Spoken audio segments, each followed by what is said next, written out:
Sometimes, you don't need to get your hands dirty to get justice. You just need time, patience, and a good memory. This is the story of a girl whose heart was broken. But 20 years later, she didn't just remember, she got even. It was the 90s. College days. New dreams.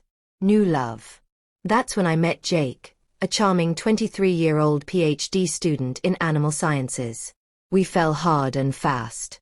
We were both moving across the country. Fate, we thought. I spent weekends with him, even became close with his siblings and his advisor's wife, Mary. I felt like part of his world. But after 2 years, everything changed. One night, as we lay in bed, he looked at me and said, "I'm finding it hard to be attracted to you because you've gained weight." Mind you, I had gained maybe 10 pounds and was still a size 6 to 8. I didn't cry. I didn't argue. I just asked, "So what are you going to do about it?"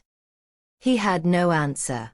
3 months later, he broke up with me. His reason: "You don't know enough about science." I knew it was BS. Eventually, he admitted, he'd been cheating on me with a 19-year-old student from his class. Her name was Meg. Oh, and the best part. I'd met her before. He even once asked me to lend her pants during a barbecue, but I couldn't, because I was a size 8 and she was a size 18. That's when it hit me. The weight comment. It wasn't about me. It was him being a coward.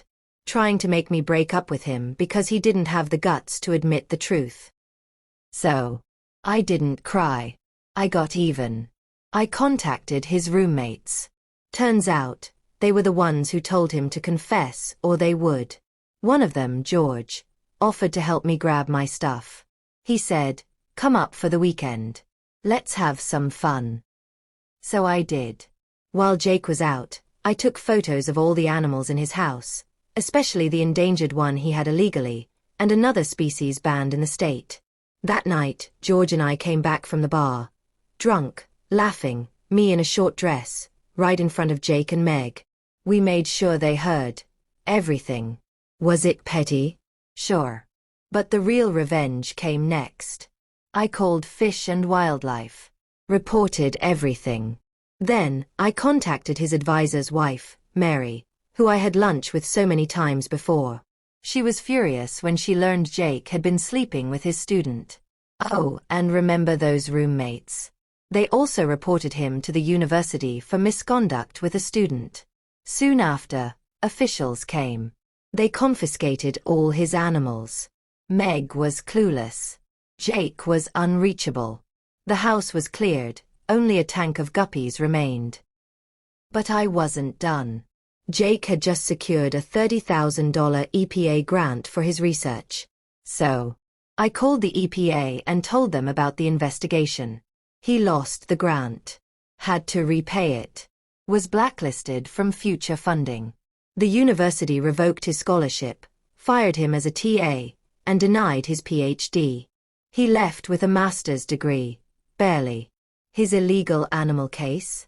Avoided jail, but paid $15,000 in fines. The endangered animals? They went to a local nature center. I used to visit them sometimes, just for the satisfaction. Jake never found out I was behind it all. I didn't lie. I just connected the dots, and told the truth to the right people. I moved on. Got a master's myself, in helping scientists communicate with regular people. Yes, I now help PhDs break down their work for those of us who don't know enough science. Ironic, right? 20 years later, I ran into Jake again. I was a guest lecturer at a major university. He, just an audience member. He came up to me, said, "Hey, long time no see." I stared at him and said, "I'm sorry, have we met at a past lecture?" His face fell. He said, "It's me, Jake." I smiled and said, "Oh wow, I guess I blocked you out," and walked away. But here's the kicker. Turns out, Jake was interviewing for a teaching job at that very university.